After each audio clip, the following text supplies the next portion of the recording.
Bienvenidos y bienvenidas nuevamente a una nueva entrega de nuestro podcast del Supply Chain Club.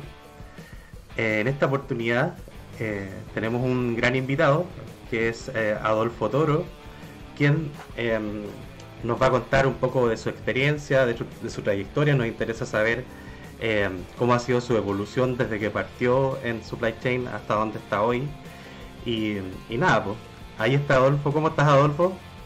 Hola, bien, bien, muy contento y entusiasmado de participar en esta conversación. No, muchas gracias por estar acá. De verdad que para nosotros es muy interesante conversar contigo. Vimos tu carrera. Así es que nada, pues, partamos, ¿te parece? Por supuesto.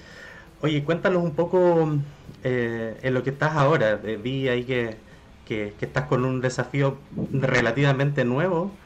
Así es que no sé si nos puedes contar sobre eso y sobre la empresa también, como para tener un contexto. Sí, claro. Mira, llevo aproximadamente 6, 7 meses como gerente regional de Supply Chain en Beca Latinoamérica. Beca es una empresa que se dedica a la producción, comercialización de perfiles para ventanas de PVC. Es una empresa alemana. Yo, o sea, es una definición muy mía. Yo grafico como son los Apple, los perfiles de beca son como el iPhone, pero los perfiles para fabricación de ventanas de PVC. Son una empresa líder en su rubro, están en permanente innovación, así que es un gran desafío ya ser parte de una empresa que tiene una estrategia global. Por lo tanto, es súper interesante poder ir desarrollando, invertir toda mi experiencia, ir conformando equipos, pero sobre todo aspirando siempre a replicar un estándar altísimo a nivel global. Así Bien. que, bueno, estamos en eso ahora, y tenemos un montón de desafíos por delante, tanto en la construcción de procesos y de ir viendo siempre la mejor forma de ir cumpliendo con los objetivos que ya están trazados. Tu cargo es, lo que vi acá en LinkedIn, es Regional Supply Chain Manager. Correcto. Cuéntanos un poquito de cuál es el alcance general, digamos, de lo que implica ser un Regional Supply Chain Manager en BK. Sí, mira, en términos bien sencillos, estoy a cargo de supply chain, pero pensando en la presencia regional que tiene Beca en Latinoamérica. Tanto tiene una planta productiva en Chile, tiene puntos, digamos, centros de distribución y presencia en Argentina, Brasil, donde también hay algo de producción, y México. ¿Ya? Bien. Así que ahí estamos viendo la forma de poder llegar a eso, y de ganar cuotas de mercado en esos países también. O sea, Chile ya lleva mucho más tiempo, estamos en una relación que está mucho más consolidada, una marca que es reconocida acá en Chile, también en Argentina, por cierto, ¿no? Pero en nuestra región todavía tenemos un montón por crecer. Oye, buen desafío. Entonces estás a cargo de los otros países también. Sí, así es. Qué buena. Así que todo lo que se hace en Chile, digamos, Chile es como la incubadora de ideas, pero también, por cierto, estamos recibiendo, o sea, estamos hablando de un equipo regional con expertos en lo técnico. Uno, la verdad, yo antes de ver, conocer más en profundidad Beca, yo miraba una ventana, la verdad que no tenía mayor complejidad. Claro. Nunca me imaginé que era un mundo de ingeniería, de desarrollo de materiales, de diseño, de funcionalidad. Uno abre y cierra una ventana y es súper sencillo, pero hay la verdad mucho detrás de estas ideas, y además no hay un producto que permanezca estático en el tiempo, hay mejoras, hay diseño y hay una constante innovación, ¿ah? En términos de materiales, en términos de procesos productivos, la misma logística también, hay que ir adecuándola. Estuve hace algunos meses conociendo la planta en Alemania. Es un monstruo, la verdad. Uno ahí se da cuenta que eh, grandes negocios nuevos se hacen sobre la idea de ideas sencillas, pero muy pulcramente implementadas. Y yo creo que Beca es un súper ejemplo de eso. Qué bueno. Qué qué interesante. ¿Qué tal la experiencia allá en la fábrica? ¿Qué pudiste ver así como que te llamó la atención, como que fue lo más wow? Mira, a ver, primero tuve la posibilidad de conocer gente, fue en el Smart Meeting, que es una experiencia, una reunión anual de todos los becas en el mundo, conocí gente de Rumania, Rusia, de Alemania, por cierto, Gran Bretaña, Estados Unidos, donde hay cuatro plantas de producción ahí. Entonces, la verdad, son realidades súper distintas, pero hay una filosofía súper común y es hacer excelente lo más simple. eh, la genialidad de esto es poder darle un sentido práctico, útil a cada una de las tareas que se van desarrollando. Entonces, el poder identificar el desperdicio en términos de tiempo y de uso de recursos, y bueno, doy una vuelta por la planta de producción y veo que todos los espacios están perfectamente definidos, que las líneas de producción hacen lo que tienen que hacer, que los operadores entienden muy bien cómo funciona la máquina, y cómo funcionan, cuál es su lugar de esa máquina y de estos operadores dentro de todo un proceso de producción, un proceso que implica la logística, implica la comunicación y el cumplimiento de órdenes de clientes. Es un proceso que una rueda que gira muy, muy rápido y con mucha precisión. Y por eso digo, es una planta enorme, es unos 10.000 metros cuadrados de planta de producción, más una bodega gigante. Y la verdad que todo eso me dice, oh, wow, es una tremenda cantidad de productos, pero está rotando permanentemente. Entonces, es un negocio que es distinto en Europa, por cierto. Es un producto que está mucho más consolidado allá, que en Latinoamérica. Acá los negocios son un poco distintos, en términos de volumen también, pero hay una idea que es común y es la que sustenta, digamos, toda la operación, allá y acá en Latinoamérica. Me, me suena como a sinónimo de excelencia, como el concepto muy alemán, digamos, en todo lo que hacen, Totalmente. apuntan todos para allá, ¿no? Sí, totalmente. Pero es una excelencia basada en la simplicidad.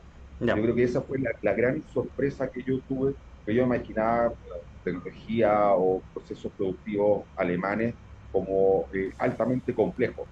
bien, Y me encontré con la sorpresa de que sí, hay una complejidad, por cierto, pero el enfoque es hagámoslo simple. buenísimo. Nosotros, y hasta entonces yo en las operaciones en las que había estado siempre buscaba esa excelencia, y esa excelencia era sinónimo de complejidad.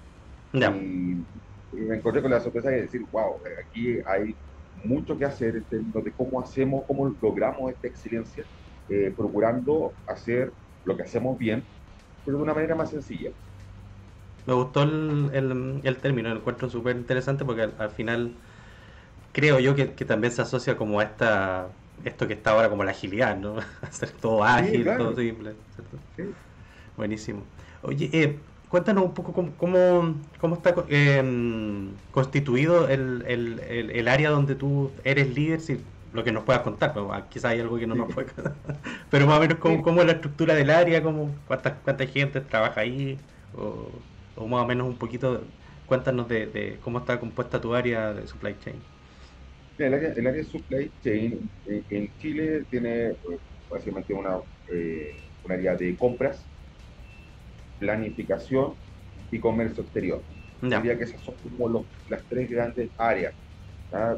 Junto con la operación, donde está el área de logística, que hace bodega, transporte, y todo un área de producción, que es, digamos, como yo digo, es un área de operaciones, que tiene una experiencia distinta, funciona localmente, esa es la planta de producción.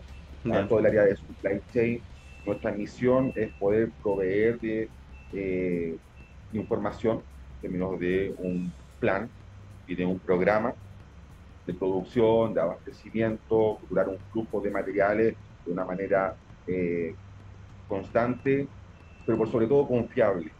¿Ya? El área de supply chain es un área que tiene que procurar continuidad y confiabilidad. O sea, hay que mantener permanentemente informada a la planta de producción de cómo viene el abastecimiento de materiales, materias primas, y por el lado de los clientes también están informando cómo va el cumplimiento de sus órdenes en función de sus requerimientos. Estamos hablando de los clientes de acá, que son empresas que trabajan con constructoras, asociadas con proyectos. Los proyectos, yo no he conocido todavía ninguna parte del mundo donde los proyectos avancen de acuerdo con la planificación. Por lo tanto, están siempre sujetos a que las fechas se puedan mover y por lo tanto, y ahí refuerzo también el concepto de ciclicidad, demanda también, tenemos que movernos con una mochila que sea liviana para poder responder rápido a estos cambios, tanto en fechas como en cantidades, como en tipo de productos, que nos permitan también transmitir más allá del producto, un súper buen producto, también ofrecer una solución más integral en términos de oportunidad, de confiabilidad, pensando en los clientes. O sea, el área de supply chain, no es una definición mía, pero tiene que tener un ojo puesto siempre en una relación súper profesional y confiable con proveedores, con tus propios procesos y con los distintos clientes. Sí, yo creo que es una buena analogía porque al final el desafío del cliente interno de cualquier área de supply chain es alto porque bueno, los clientes internos son los clientes internos son a veces muy complicados y también en la práctica finalmente el consumidor o el cliente final de los productos de la empresa influye o claramente digamos en el desarrollo de la misma, entonces al final tienes la vista en satisfacer necesidades de dos clientes y que son dos clientes, o sea, internamente debes tener cuántos clientes internos, tres, cuatro más, Sí, digamos, como área, ¿no? ¿sí? Dentro del área comercial hay un área de proyectos, otras áreas que son más de venta como servicio al cliente, que están más spot o regulares, etcétera, pero hay un área de proyectos donde está demandando permanentemente información, que son temas mucho más específicos y donde también hay que ir conociendo. O sea, que el principal desafío hoy día es poder conocer, entender en profundidad el alcance de los recursos y de las acciones que se pueden ir implementando en la cadena de abastecimiento. Buenísimo. Estás ahí mirando constantemente cómo poder satisfacer mejor esas necesidades en base a lo que me comentas, ¿no? Sí, claro. A tu análisis.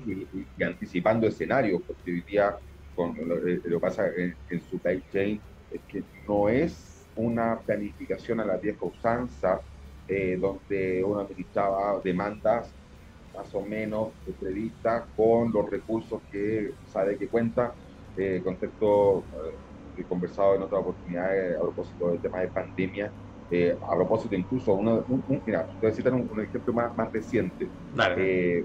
Uno de los competidores fuertes en este segmento, en este rubro, digamos, de perfiles para ventanas, son los perfiles turcos.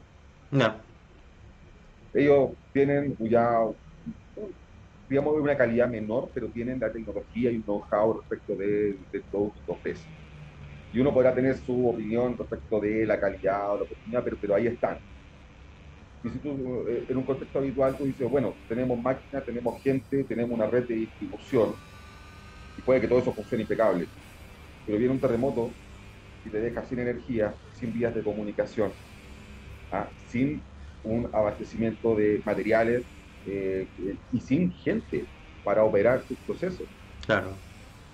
Y todo eso te cambia absolutamente la respuesta esperable por el lado de los consumidores que tienen que salir a buscar alternativas. Y ahí tienes que estar tú. Entonces, son escenarios que se pueden producir de un momento a otro. Y si bien muchos de ellos, este por ejemplo, no es anticipable, hay otros tantos que sí. Digamos, y hay que estar procurando tener una mirada amplia para poder ver cómo se va comportando toda esta red que implica proveedores y clientes, donde tú estás un poco ahí al medio y para procurar dar una mejor respuesta posible. O sea, tiene que generarse una actividad, entonces tiene que ser muy liviano este proceso. Y además tiene que generar aprendizaje, porque el gran desafío de esto es cómo internalizamos todo esto que nos pasó a propósito del COVID, a propósito de un montón de otras cosas que han pasado y otras tantas que van a pasar, de modo de poder movernos con agilidad y procurar siempre tener una buena respuesta que además tiene un componente que es fundamental, que tiene que ser rentable. Entonces, Gran detalle. si todo esto tuviera que ver solo con servicio y poder llegar a tiempo, estaría bueno, una componente importante del problema resuelto, pero además tiene que ser rentable. Entonces, Claro. ahí es donde entra todo un desafío. Por eso que yo siempre menciono que el desafío más allá de lo técnico es poder lograr una integración que sea consistente, que sea permanente, que sea mejorable en el tiempo, con los proveedores, con los clientes y entendiendo también una búsqueda permanente de los propios procesos, cómo podemos hacerlos aún más simples, cómo los podemos hacer aún más eficientes, etcétera. O sea, no tiene que ver solo con poder llegar finalmente con un producto, sino que ir buscando la mejor forma de cómo hacer que esta búsqueda además te otorgue flexibilidad. Sí, es súper bueno o interesante lo que analizaste respecto a lo de Turquía. Yo les voy a recomendar ahí a la gente que nos escuche que vea un artículo que escribimos que está en dos partes en la página de LinkedIn del Supply Chain Club, en donde habla de una metodología que se llama ADAPT con dos D y, y tiene que ver con prepararse para esos escenarios que son imprevistos y, y, la, y es difícil de repente interpretar la traducción del artículo original porque decía eh, eventos no conocidos pero conocibles, decía. Y nosotros, claro, buscamos claro, eventos que pueden ser no conocidos, pero que al final tú puedes reconocer y puedes tener alguna estrategia para abordarlo. O sea, en el caso del terremoto, claro, es imprevisto porque uno nunca sabe cuándo viene uno, pero sabes que puede venir un terremoto y más o menos uno identifica eh, qué es lo que pasa después cuando hay un gran terremoto, sobre todo acá que tenemos harta experiencia en terremotos.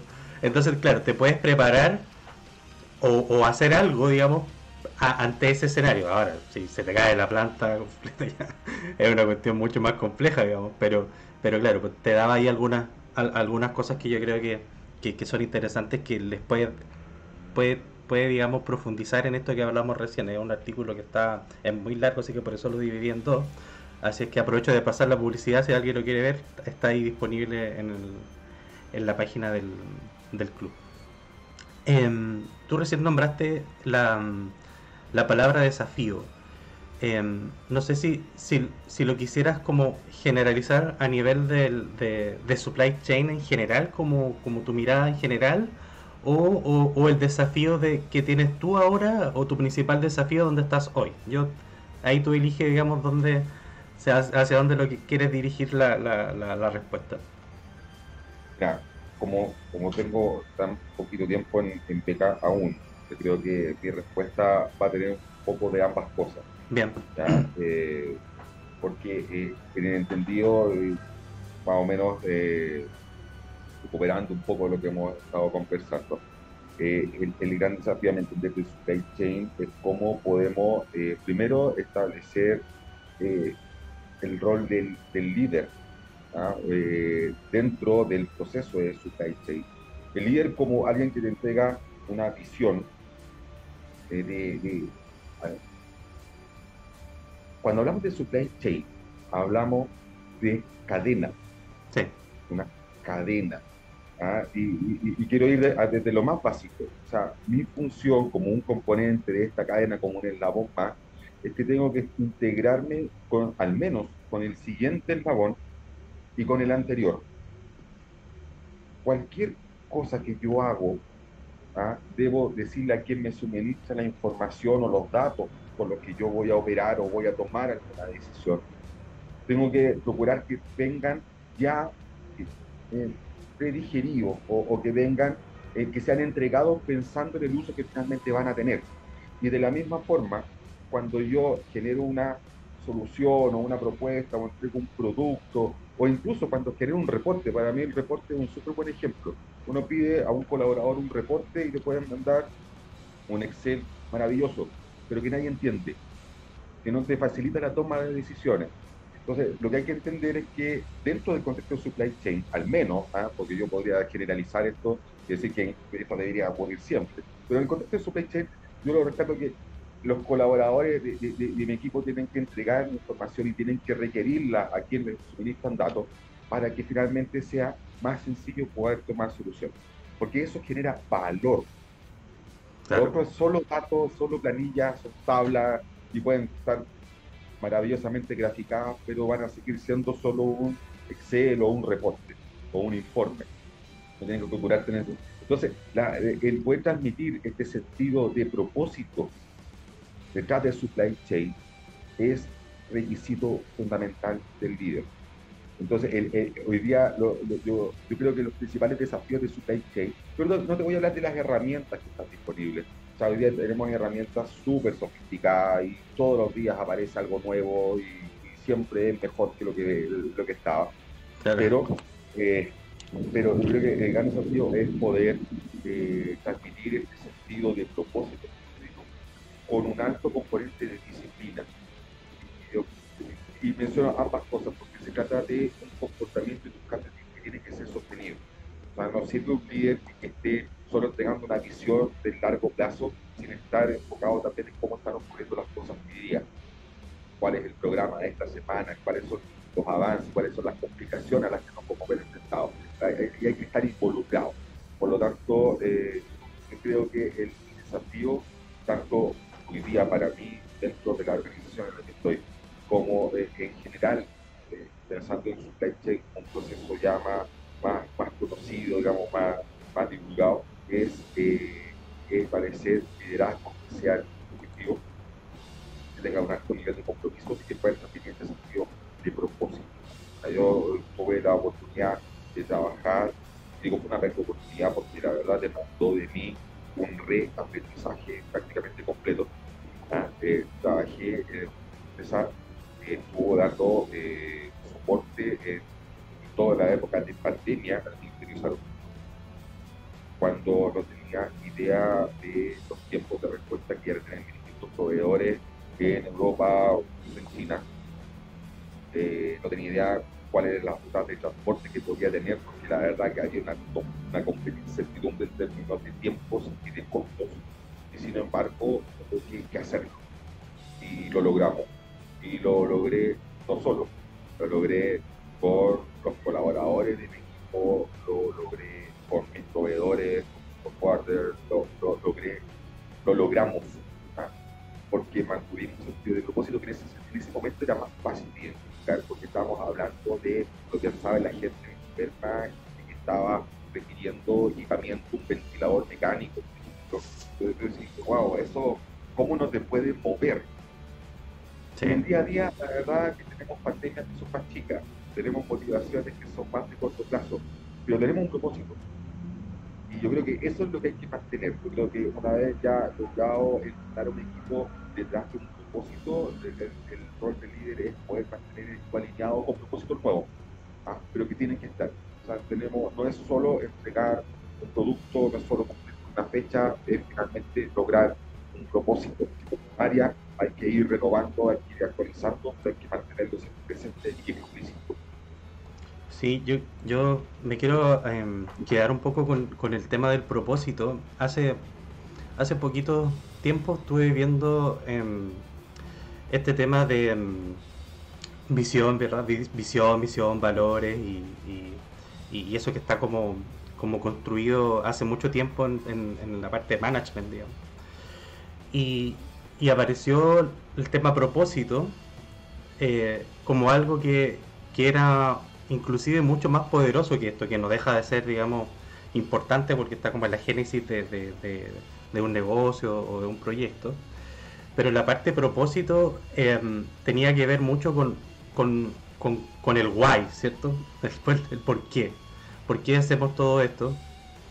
Y, y voy a dejar después el video de una chica que dio una charla TED, que habló del tema propósito, que es muy heavy. Y justamente tenía que ver justo con lo que tú dijiste, porque al final, como con el concepto propósito, uno puede encadenar a todos estos actores que tú nombraste, o sea, proveedores, la gente tuya, los propios clientes, y a raíz de eso construir un propósito que haga sentido a todos estos eslabones y que apunten, digamos, y que dirijan en una dirección de cumplir ese propósito. Yo creo que cuando tú hablaste de liderazgo, nombraste la palabra liderazgo y que tú estuviste ahí y también fuiste muy generoso y yo te escuché bien atento y dijiste, lo hicimos.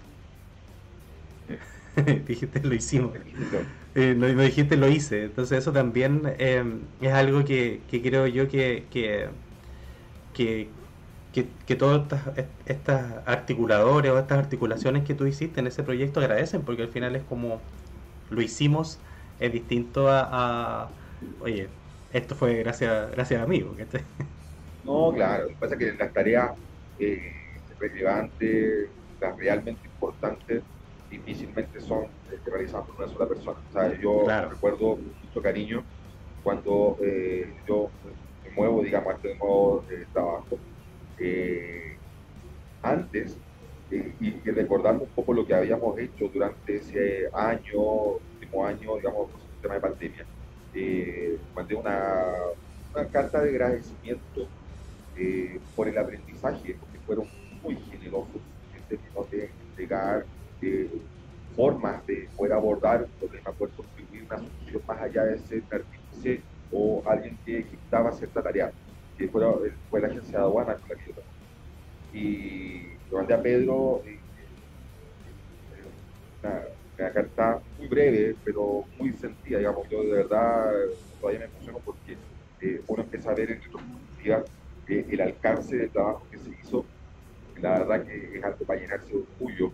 Eh, y la verdad que ellos quedaron muy sorprendidos porque jamás esperaron tener este agradecimiento. Y yo se lo agradecí no por lo que yo hice, sino que por lo que ellos ayudaron a poder realizar. Yo era una parte de esto, o sea, tampoco era ni siquiera el más importante.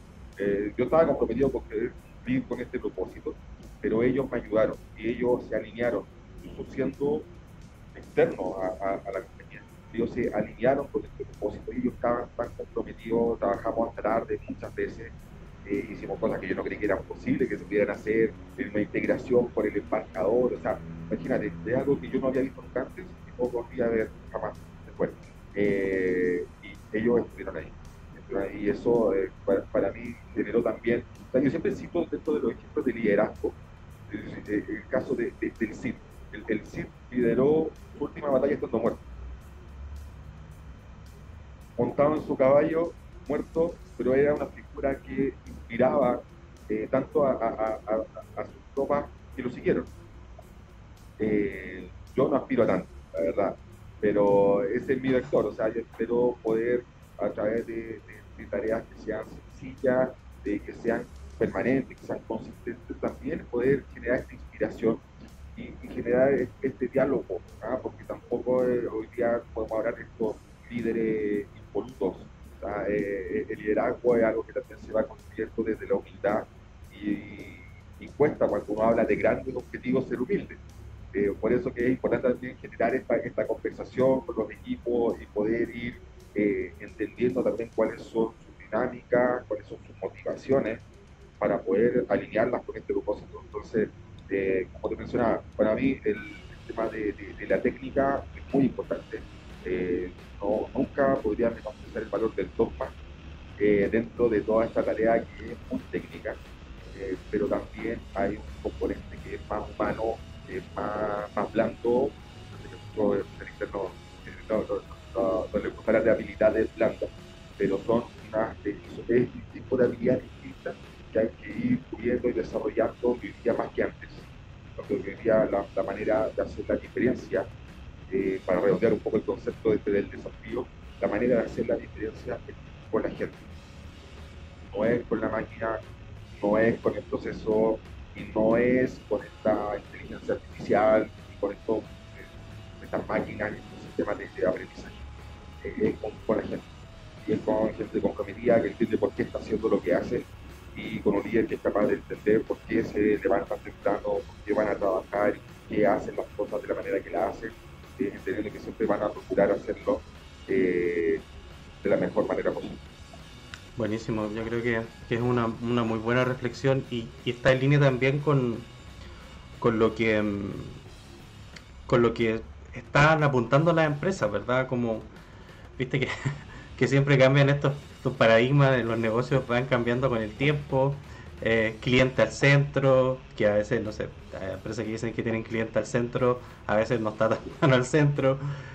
Ahora está personas al centro, o sea, tus propias personas al centro, construir de, desde las personas hacia la organización, como ver a las personas más como lo que son personas en vez de como activos, ¿verdad? Y, y eso, digamos, tiene que ver mucho con el rol de las personas, creo yo, como tú, que están en estos cargos de responsabilidad o de top management, para, para hacer ese encaje con las personas, conectar con las personas y desde ahí construir desempeño en tu área, porque al final, claro, pues tú dices, hablaste también hace un rato del tema de la tecnología, ¿cierto? Del Excel, de la inteligencia artificial, que son datos, digamos, pero claro, para que esos datos se transformen en valor, alguien los tiene que analizar, pensar, procesar y transformarlo en una gestión. Y ahí, bueno, está todavía, hasta el momento, todavía está en manos nuestras, pues de las personas. Así que eh, yo creo que, que independiente que los haya hecho tú con estrategia o con intuición de hacerlo, creo que quizás puede ser una mezcla de las dos. Está bien, pues, o sea, va bien orientado el trabajo que estás haciendo ahí, así que te felicito. Ah, muchas gracias. Muchas gracias. Es algo que está interesante, digamos, esa es como la filosofía del trabajo, detrás del trabajo que estamos haciendo. Y espero que nos llegue o sea, seguro que nos va a llevar a buen puerto. He tenido la oportunidad de tener súper buenos mentores en este camino, así que yo sé que para allá va, que es la forma. Así que por ese lado, tranquilo. Bien, Ahora hay que procurar siempre estar evaluando la técnica y el camino, pero sí, manteniendo esa motivación. sí, buenísimo. Eh, yo te quería preguntar algo que a mí todavía no lo tengo muy claro. He leído harto al respecto, pero me gustaría saber cuál es tu mirada del famoso S&UP.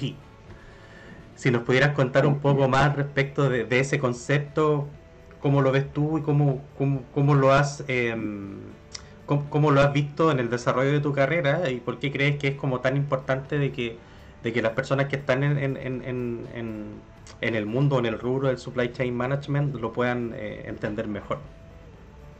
Sí, mira, la verdad que harto se ha escrito, o sea, de hecho ya estamos en IBP y otras cosas más que se han escrito a propósito de eso, pero la idea subyacente es simple, yo creo que por eso es tan difícil de implementar, Ah, mira. porque, porque tiene que ver con la manera en la que se puede conciliar visiones distintas dentro de equipos distintos dentro de un mismo negocio.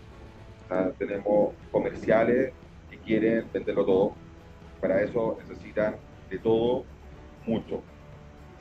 Inventarios altos, super capacidades productivas, muchos recursos para poder cumplir con una venta, porque si yo tuviera todos esos recursos, te prometo de verdad que vendería 10 veces más. Esa es como la promesa implícita de esto. Claro. Por otro lado, está el financiero que dice, no, tengamos menos recursos, pero vendamos ese 10 por. Y por otro lado está el que lidera la operación y dice, a ver, para ese nivel de venta, con los recursos que tengo, no me alcanza. Entonces empieza todo un proceso que es de negociación interna, que es de conciliar puntos de vista, expectativas y objetivos, digamos, desde el negocio, que además de estar orientado no solo a una decisión de corto plazo. Entonces, yo creo que por eso, en el fondo, esto es como sentarse a hablar con la familia y ponerse de acuerdo a dónde queremos ir de vacaciones.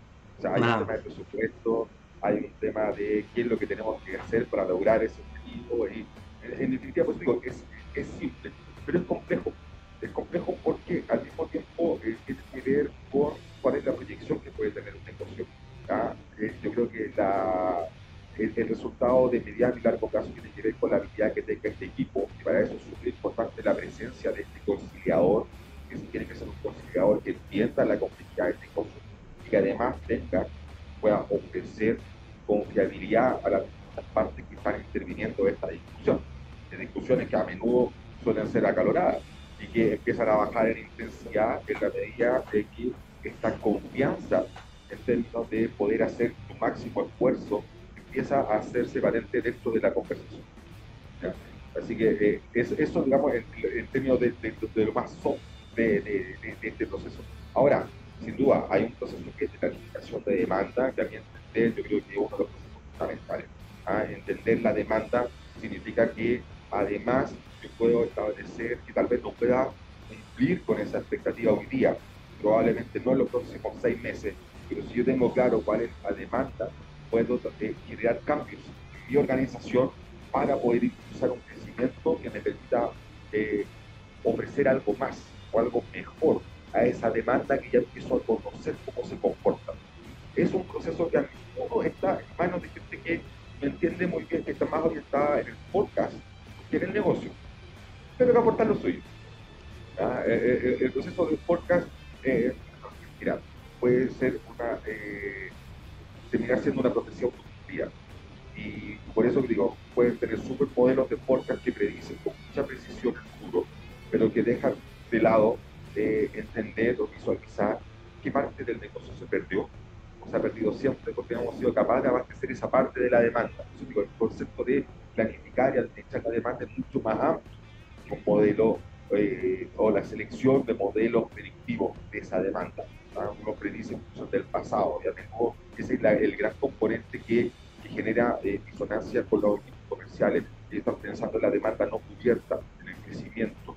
Entonces hay que internalizar esa parte de la demanda dentro de planificación para poder transmitirla hacia el equipo financiero y poder finalmente decir, oye, tenemos un potencial, podemos crecer más. Podemos... Entonces esa es la conversación que se empieza a partir de un proceso como ese. Yo, mientras te estaba escuchando lo que me decías, me acordé del efecto látigo,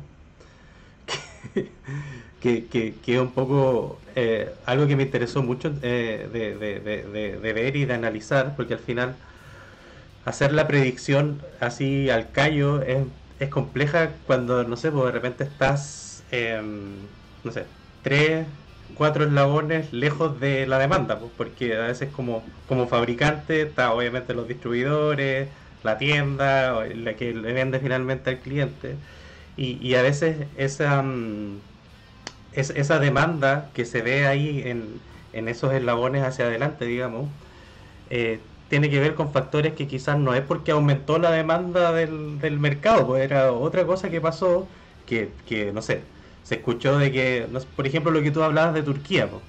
Yo creo que eso ahora, en las áreas donde tomó mucho poder, digamos, la procedencia turca, ahora deben estar enfrentados a eso, porque al final la gente, terremoto, tal escoba, tengo que pedir, entonces, ¿cachai? Entonces al final eso a la larga, si después tú lo miras, no sé, estoy especulando, pero no sé, en un par de años más, o el otro año va a decir, oye, mira, en esta época aumentó la demanda, pero claro, tú dijiste cuál fue la causa, cómo tenemos que saber cuál es la causa de ese aumento de demanda, pues no significa que voy a tener que estoquear el otro año por eso, porque al final es un hecho fortuito, entonces es complejo hacer el tema de la estimación de la demanda. No, totalmente. Y es un tema súper, súper técnico, pero como digo, va más allá de la técnica. Mm, Es un proceso que demanda integrarse con los clientes. Creo que mucha de la información está basada en los clientes y lo que en un contexto clásico, lo único que le llega a un cliente es una solicitud de cotización o una orden de compra. claro, Y nos quedamos solo con eso, la verdad es que el proceso se empobrece. sí, O sea, hay que totalmente. establecer una conversación que sea permanente, que sea consistente, está la figura del campo. No me parece una figura que está en la mayoría de los casos superexplotada. Creo que existe precisamente para lograr una integración. O sea, es una persona que administra las cuentas claves, por lo tanto hay mucha información de mi cliente y de sus clientes a la que yo podría acceder de una manera mucho más activa que me permita eh, previsionar o prever algunos escenarios respecto a la demanda de corto, mediano plazo, digamos, si que quisiera, digamos, incorporarla a este proceso de cenografía. ¿Ah? Ese es un poco el tenor. Y sigue siendo Pero una pega de integrar, creo yo, o sea, integrar voluntades, integrar actividades, ¿verdad? Porque al final yo creo que la gran complejidad para que eso funcione bien tiene que ver mucho con el trabajo en silos, porque cuando tú hablaste de S&UP hay tres, cuatro áreas involucradas en el tema y si todos trabajan en silos, o sea, cada uno se hace responsable de su propio metro cuadrado, es re difícil hacer, hacer que eso funcione bien porque a no, la larga es imposible, yo te das creería. cuenta, y ya no estamos hablando solo de silos dentro de la organización, estamos hablando de generar esta cadena, incluso fuera de la organización. Claro, no, no, Entonces, dale. sí, o sea, en el fondo, y va desde lo más simple, o sea, desde saber para qué estamos haciendo tal o cual cosa, cuál es el impacto que tiene, y entender muy bien, entonces, qué es lo que necesitamos para poder hacer que eso sea posible. ¿Ya? Es un buen desafío, ¿eh? Yo lo pienso y digo, Pero ahora. digo, el desafío hoy día está en entender, o sea, Mm, en aprender, en entender, en poder replantearse algunas cosas, algunas partes del proceso o el proceso completo, pensando en poder entender en profundidad lo que está pasando, lo que podría pasar, antes de pensar en migrar a herramientas más sofisticadas o al uso. Aquí yo no desconozco el valor, por cierto, lo mm, tienen, lo sí, tienen, pero para poder explotar ese valor es necesario que yo vaya mucho mejor equipado a hacer esta migración. Tengo que entender mucho más, tengo que entenderlo mejor y además tengo que procurar tener un aprendizaje que me permita sortear obstáculos donde ya no voy a tener soporte de consultores, donde ya no voy a tener, o sea, ya la herramienta está implementada, está vendida, el problema de ahí para adelante es mío. Entonces tengo que ser capaz de poder entender lo que está pasando y ver formas de poder enfrentarlo y poder ir generando este aprendizaje y cómo hacer que también este conocimiento fluya dentro del equipo. Es un desafío interesante. es bueno, un buen desafío. Entonces, mira, ya estamos, ya hemos usado harto de tu tiempo, así es que en esta última parte de la entrevista nos gustaría saber más de ti, de tu carrera, cómo, cómo fue que llegaste a donde estás hoy, pues, cómo fue tu camino para partir primero en el tema de supply chain, cómo llegaste ahí. Mira, yo soy ingeniero industrial de la Universidad de Santiago y bueno, hace algunos años hice un magíster en ingeniería industrial. Eso digamos un tema de background académico. Eh, y llegué al área de planificación. O sea, yo hice mis primeros pasos, digamos, como profesional en el sector industrial, fue el área de planificación, de producción y abastecimiento. Y bueno, después de algún tiempo esas líderes, ahí empecé un paso, digamos, por la empresa como Striker, o sea, donde ya entendí un poco, me fui más al área de supply, desde la planificación de demanda y abastecimiento. Empecé a ya salir del ámbito de producción y empecé a hacer planificación de importaciones y de abastecer, digamos, predicciones de demanda en mercados súper distintos al que yo había estado eh, ligado en esos últimos años, de implantes ortopédicos y de equipamiento clínico. O sea, nada que ver con la producción principalmente de plásticos, que yo había estado ahí involucrado los primeros años. Y bueno, fue súper desastre porque había que entender que estos modelos predictivos, por eso digo, hablo siempre de poder entender en profundidad el proceso que uno está planificando. Tenía que entender que estos productos o implantes se pegaban en set. Había un set con las distintas medidas para que el paciente, que era alguien que estaba en una operación, cuando hablamos de ortopedia, pudiera recibir el implante más apropiado para el mal que estaba aquejando. Por lo tanto, tenía que haber set de implante a su disposición con distintas medidas y con distintos tipos de implantes, no solo uno. Entonces. y poder llegar con todo eso a tiempo y siempre era era súper complejo porque además hubo que entender que habían ciertas medidas que uno entiende que son las medidas centrales más demandadas que las medidas extremas, para los muy pequeños y los muy grandes, o sea, a menos que, no sé, pues, el choque, el bus, de, no sé, pues, que dejan todos los basquetbolistas de la NBA, va a ser difícil que lleguen instantes que sean de medidas muy grandes y al revés. Entonces había que entender un poco cómo operaba eso. Cada clínica tenía también un fenotipo del paciente promedio que se atendía ahí. Por lo tanto, había que entender eso, dimensionarlo, llevarlo a números y finalmente abastecerse convenientemente. Y ahí fueron mis primeros pasos en el mundo de Sanofi. Ya estaban trabajando con IDP cuando yo estaba en curso de implementación. Así que ahí tuve mis primeras armas como de procesos de planificación, ya pensando en un contexto más amplio a nivel de negocio, ¿verdad? Y de la evaluación del impacto que tenía esta planificación. Y bueno, luego de eso voy a siempre procurando tener ahí un crecimiento en términos de lo profesional, de ir optando a un mejor cargo y poder ir también enfatizando algunos aspectos, algunas competencias que quería poner en práctica y otras cosas que quería desarrollar. ¿Ah? O sea, yo tenía la necesidad de poder ponerme a prueba liderando equipos, ¿no? Tener personas a cargo, entender un poco cómo operaba.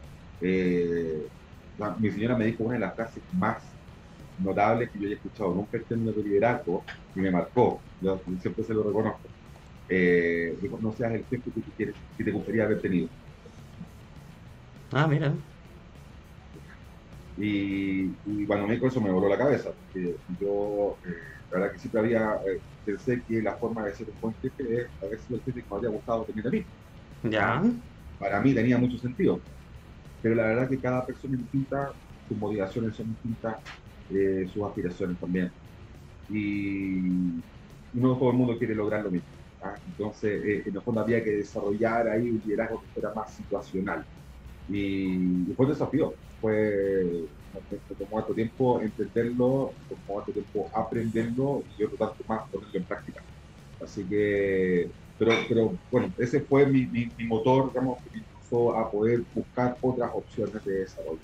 Así Oye, que, pero me ya, gustó eso que te dijo tu señora, me quedó dando vueltas, estaba pensando, y claro, pues, tiene toda la razón porque en la práctica, si tú buscas ser el jefe que te gusta, o sea, el jefe que tú querrías, o sea, tu forma de liderazgo tendría que ver como a ti te gustaría que fuera tu jefe, estaría adaptada a ti, po, a ti, sí, no el resto tendría de... que tendría solo personas como yo a cargo. Claro, claro, Un desastre. qué buena, qué buena la frase es una filosofía, una frase filosófica muy Sí, buena como para totalmente analizar. profunda. Y a veces uno no se detiene como a pensar en eso de decir, eh, claro, generalmente nosotros tendemos a idealizar las cosas y ver como, oye, sí, pues, yo podría definir mi jefe, me gustaría que fuera así, así, así. Claro, sería bueno para trabajar contigo, ¿no? Bueno, Claro, me gustó. funciona con algunos y con algunos no. Claro. Entonces, pero eso fue mi motor de cambio. ¿Ah? O sea, yo ya tenía varios años de planificación. Nunca podría decir que lo aprendí todo. La verdad que siempre hay algo que aprender, incluso cuando volvemos a hablar de lo mismo. Por eso es súper importante. A mí me gusta esta iniciativa como la tuya, Julián, porque te lleva a conversar de temas de los que ya se ha dicho mucho, Mm, pero cuando uno lo conversa nuevamente y lo habla, en este caso para mí es un reaprender, es recapitular y poder poner en términos simples experiencias que fueron en su momento súper complejas, que te lleva también a hacer una nueva lectura de lo que ocurrió y, y entender qué pudo haber sido mejor. Entonces, es una aprendizaje que es constante y me gusta la idea de poder hacerlo, digamos, en este repaso, digamos, de mi experiencia, de mis anteriores trabajos. Finalmente llego a una empresa, estuve trabajando en Arquimeda 3 años, surgió la pandemia y tuve la oportunidad de conocer tremendos profesionales, grandes amigos ahí, y realmente llegó, después de todo este proceso, a Beca, y me encuentro con un desafío que ya yo creo que eh, es de alguna manera, con todos mis aciertos y sobre todo con todos mis fracasos, creo que es aquello por lo que me estuve preparando toda la vida. Bonita reflexión. Yo, eh, como para ir despidiendo igual, porque como nosotros acostumbramos a abusar del tiempo de nuestros invitados, porque como tú sabes, nos gusta saber y aprender. Me quedo con, primero con tu humildad, me quedo también con lo que hablaste de reaprender, que es algo que fuiste comentando durante toda la conversación, y yo creo que eso es súper importante. Quizá leíste el libro, te voy a recomendar que leas a Rethinking de Adam Grant, que es un psicólogo de Wharton, es seco, tiene como 3 4 libros muy buenos. Y en ese libro él habla justamente de reconsiderar, pues reconsiderar, de reaprender, de saber cómo uno, digamos, en la vida va... No, es muy raro que uno no de repente no se parcialice por cosas, porque como que se vuelva un poco, como tú dijiste, igual dogmático o sectario inclusive en ciertas cosas y volver a repensarlas, que justamente tiene que ver con un diálogo honesto, pues, donde uno va intercambiando opiniones, y va diciendo, se va quedando con cosas y te hacen volver a reconsiderar esos puntos de vista o esas visiones que uno tiene respecto de ciertas cosas. Así es que yo te lo voy a recomendar porque a mí me sirvió mucho ese libro como para desprenderme de muchas cosas y claro, pues sobre todo de repente la gente más joven eh, es más llana a irse por cosas que son más extremas. Pues entonces yo creo que en la medida que uno va creciendo va siendo más sabio obviamente y se va dando cuenta de todo eso y que además tú, a pesar de tu tremenda trayectoria, de tu experiencia, sigas volviendo a repensar y reaprender, habla bien de ti, pues. Así que creo que quienes te llevaron para allá tomaron una muy buena decisión. Viene bien de cercana a la recomendación, pero bueno, pero, No, pero lo quería decir. te lo agradezco y mira, yo me quedo con lo grato que fue haber conversado contigo, Julián, con esta iniciativa. Espero que siga, que proyecte, que tenga muchísimo éxito. Creo que es súper valioso para la gente de Supply Chain, poder tener esta oportunidad de compartir experiencias, de poder conversar, de poder ver también otras realidades. Si en algún momento podemos hablar de temas que sean más técnicos, ya hablamos mucho de temas de liderazgo y temas más soft, pero hay mucho que hablar en términos ya más técnico, más duro, respecto del área de supply chain, de que es el área que está llamada a ser el soporte del crecimiento de Chile. No es el cobre, no es la madera, no se pone, es la forma en que nos relacionamos con nuestros proveedores y con nuestros clientes la que puede marcar la diferencia y llevarnos al siguiente nivel. Así que tenemos un gran desafío como profesionales del área. Hay que mantener esa motivación y esa visión, para poder continuar aportando valor. Así Buenísimo. que te agradezco tus comentarios, tu recomendación del libro, por cierto que ahí lo vamos a estar leyendo para poder ir, continuar en este proceso de reaprender poder. Mira, hay y de hecho ya que lo pusiste tú ahí en el tapete, nosotros una vez al mes nos juntamos a hablar de cosas como más heavy. Y obviamente que ahí la idea es que abren obviamente los que saben, que es muy... Aprovecho digamos también de contarlo porque yo creo que en marzo ya tendríamos que hacer algo porque como en verano estamos todos en otra, no nadie pesca, pero en marzo sería bueno hacer una primera junta para conversar, de ir poniendo temas como específicos, y no sé, hablaríamos un poco de investigación respecto a eso y después darle voz, digamos, a la gente que sabe. Pues, así que si te animas y quieres preparar algo en algún tema específico como una presentación, yo feliz. Encantado. Genial. No, yo también. Te lo voy a cobrar. No, dale, dale, dale. Vale. Encantado. Ya, Adolfo, muchas gracias. Nos despedimos ahora de la gente. Después nosotros nos despedimos en el Zoom. Pero nada, por darte las gracias nomás y creo que la gente que te va a escuchar lo va a disfrutar mucho y se van a quedar con varias ideas de lo que tú nos pudiste hoy, digamos, enseñar en este podcast. Así que muchas gracias. Ojalá así sea. Muchas gracias a ti y a todos. Nos vemos, saludos, chao, chao.